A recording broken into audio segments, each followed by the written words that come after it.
मार्कंडवाडीच्या घटनेच्या नंतर देश पातळीवर याच्यावर चर्चा मोठ्या प्रमाणात सुरू झालेली आहे. मी सांगितलं मगाशी की नुसतं देशातच नव्हे तर जगामध्ये चर्चा सुरू झालेली आहे आणि अनेक गावामध्ये शहरामध्ये आता लोकांनी ठराव घेण्याचं काम सुरू केलेलं आहे.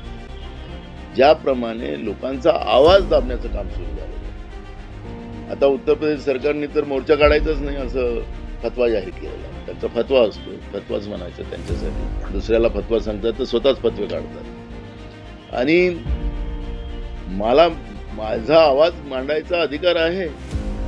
आता तर भाजपचे सरकार ज्या ज्या राज्यात आहे ते तर सांगतात की तुम्हाला मोर्चाच काढता येणार नाही. महाराष्ट्रामध्ये मोर्चा काढायला गेला तर 153 गुन्हे दाखल केले जातात. फडणवीस साहेबांच्या 2014 ते 19च्या काळामध्ये त्यांनी तो कायदा आणला आणि त्याप्रमाणे महाराष्ट्रात त्या पद्धतीचे गुन्हे दाखल केले जातात. ही अघोषित आणीबाणी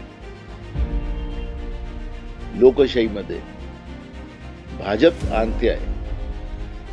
आणि त्याच्यामुळे आपण पाहिलं की परवा MSPच्या कायद्यासाठी शेतकरी मोठ्या प्रमाणात दिल्लीच्या सीमेवर अजूनही जमा आहे, थंडीमध्ये जमा आहे. त्यांच्यावर अश्रुधुराच्या कांड्या सोडल्या जातात, पाण्याचा वर्षाव केला जातो, फवारे मारले जातात, त्यांच्या लाठीचार्ज केला जातो. म्हणजे लोकशाहीमध्ये सरकार कायदा करत नसेल, काही जनतेच्या हिताचं करत नसेल तर त्यांना मोर्चा त्या सरकारच्या विरोधात काढण्याचा अधिकार आहे. पण दिल्लीतलंही सरकार ते मान्य करायला तयार नाहीये. हिटलरशाही तर नाहीये, हुकुमशाही तर देशामध्ये आली नाही का?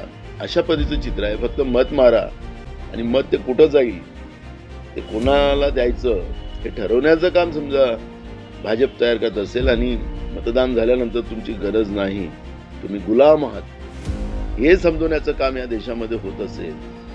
आणि म्हणून आम्ही जे कायदेशीर जेवढ्या काही बाबी आहेत, आम्ही मधल्या काळात तर आपण पाहिलं की आम्ही मुख्य निवडणूक आयोगांना भेटलो, त्यांना सांगितलं की महाराष्ट्रामध्ये 76 लाख मतं ही कशी रात्रीत वाढलीत, त्याचा हिशोब, त्याचे फुटेजेस आम्हाला मिळाले पाहिजेत.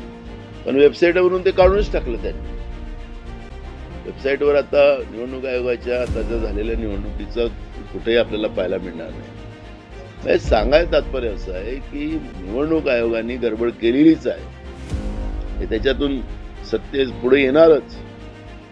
कारण की रात्रीच्या अंधारात ते मतं वाढली कशी, कुठल्या याच्यावर लाईन लागलेली होती, कोणत्या बूथवर लाईन होती, त्यांच्याजवळ फुटेजेस असतात, व्हिडिओज काढले जातात, फोटो काढले जातात. ते आम्ही मागितलेले आहे.